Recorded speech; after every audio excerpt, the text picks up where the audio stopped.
the impacts of climate change in a region are determined not only by the degree of temperature rise, but also by the vulnerability of the region and its population.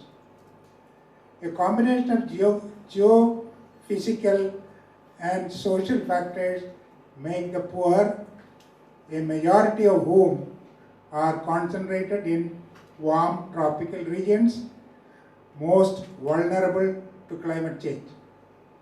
While most areas is in higher and medium latitudes will still experience an increase in agricultural production up to a temperature increase of 3 degrees, areas in low altitude will suffer from a decline in production when average temperature rise exceeds 1 degree centigrade. That is, in higher altitudes, if the temperature goes up, it will cause increased productivity.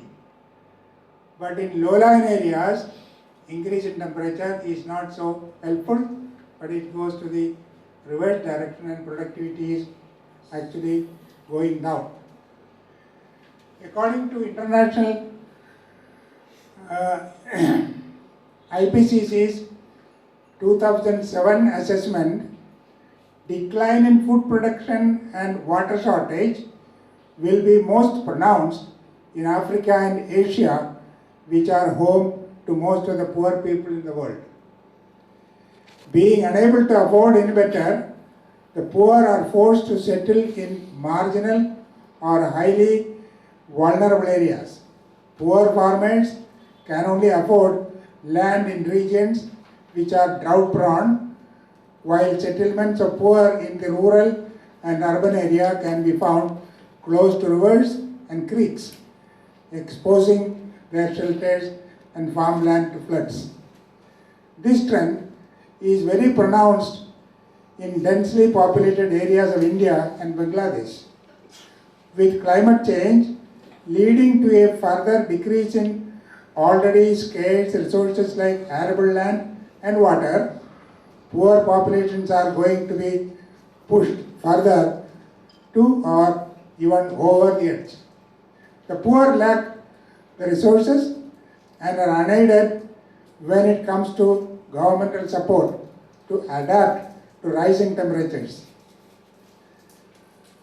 Infrastructure like shelter and seawalls to protect poor people from extreme weather events and sea level rise do not get funding. Economic constraints render the poor incapable of securing their future. The poor's subsistence is distracted by their daily challenges, and they don't have the luxury or the facilities to prepare for the future risks and to adapt to dangerous climate change. With little access to a functional health system, poor people are also more susceptible to vector-borne diseases like malaria or dengue. The aftermath of natural disasters and its impact on human health. Water health, for example, stagnant standing water after heavy rainfall and floods leading to the outbreak of diseases also affects the poor the worst because of their lack of infrastructure and access to emergency health services. So these are some of the points that you should bear in mind when you think of the impact of climate change. And the impact does not concentrate only on the upper class, but the impact also is there on the lower class, the poor people. No considerable studies have been made on this aspect. So when we think of climate change and its impact on human population, we should give more importance to inquiries and studies on the impact on the poor, because their shelter, once it is damaged, it cannot be reconstructed. Especially the poor living in the shoreline areas are more subjected to disasters from sea level rise or high level sea waves, but when once their properties lost, houses are lost, they cannot be rehabilitated anywhere else. And government always, they say that rehabilitation and resettlement. The idea of rehabilitation and resettlement originated during the Janata government during few years back, and later governments split these two ideas into two. The first one was rehabilitation and resettlement taken into one activity. When a group of people are rehabilitated, they should be resettled.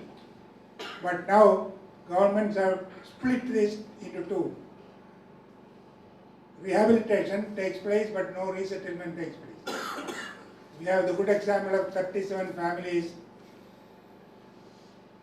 taken away from the Vallarpadam island when the so-called Vallarpadam Development Authority was constituted.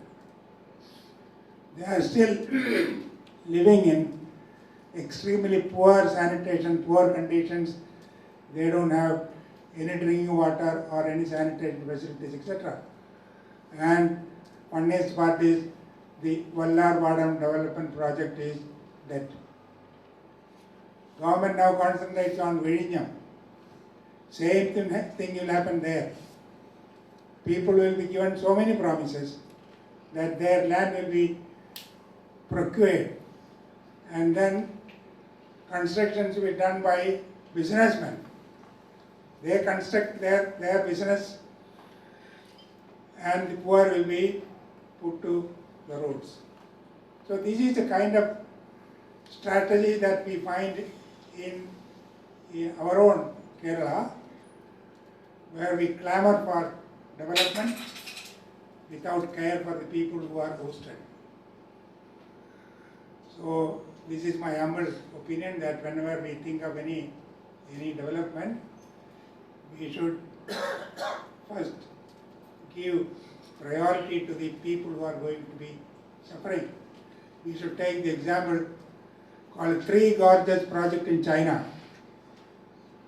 When the Three Gorges project was designed, they first found out who are the people to be removed. And they first created facilities for them elsewhere. And the people who are taken there showed them these are the facilities where you will be shifted to. People readily agreed. So they moved to the new place. They found their life very easy, and they could construct the gorges without affecting the people. These are lessons which our developers should learn. Unfortunately, this idea is never taken care of. I once again repeat the example of Vallarpadam.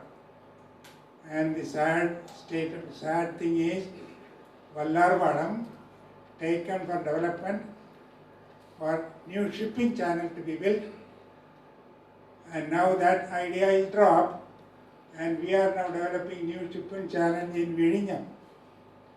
What will happen to Vallarpadam? The people who have been taken away from Vallarpadam live in miserable conditions. So these are ideas which often give us some headache. So in discussions like this, we should also remember these examples.